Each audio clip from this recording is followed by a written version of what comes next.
भगवान शंकर को संतुष्ट किया।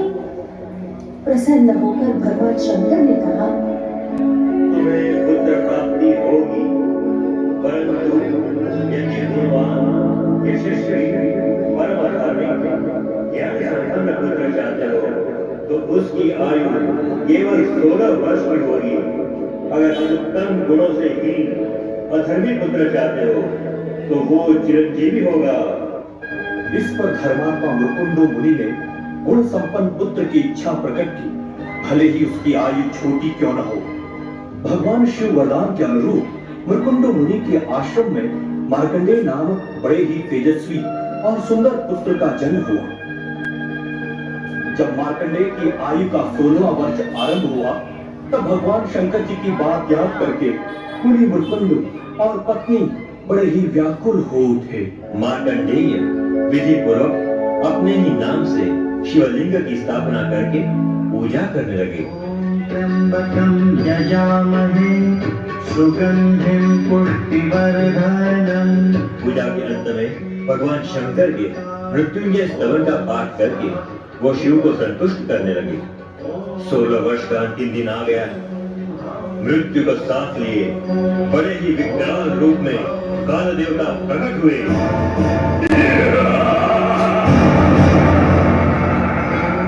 ब्राह्मण, तुम्हारा अंतिम समय आ चुका है। अपनी पूजा बंद कर और चल मेरे साथ। महात्मन, अब मैं भगवान शिव जी के पूजा पाठ में तल्लीन हूँ। मेरे महास्तोत्र पाठ पूर्ण हो जाने के पश्चात आप मुझे अवश्य ले जाएं। अरे दुर्बुद्धि ब्राह्मण, मृत्यु को टालने का प्रयास ना कर।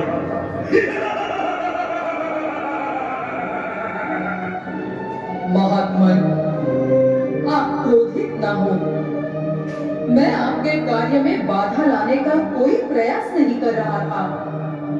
मैं तो बस आपसे विनती कर रहा हूँ कि कुछ क्षण आप प्रतीक्षा करें। प्रतीक्षा? तू मुझसे प्रतीक्षा करवाएगा? महात्मन, मेरा हेतु आपकी मर्यादा का उल्लंघन करना बिल्कुल नहीं था।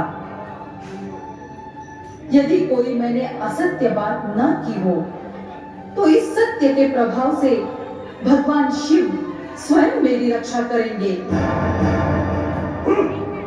तो इस तरह नहीं मारेगा।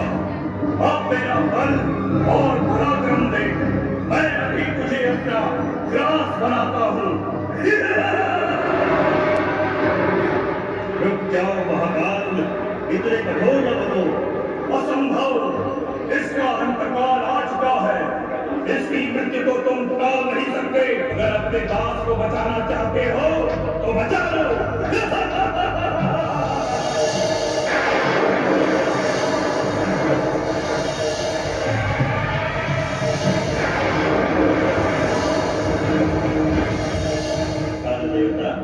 मैं जानता हूँ तुम्हारे कार्य में बाधा लाना नियति के नियमों का उल्लंघन है, किंतु तुम्हें अपने बल पर गर्व हो चुका था और इसी गर्व से प्रभावित तुमने मेरा अपमान किया है। इस दंड की उपेक्षा मैं मार्कंडेय को दीर्घायु प्रदान करता हूँ और तुम्हें लौट जाने की आज्ञा देता हूँ।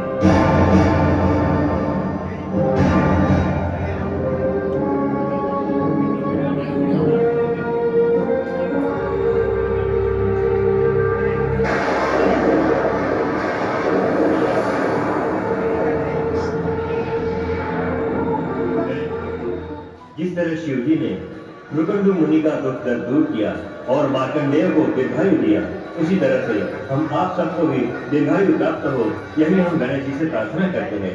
जय श्री गणेश।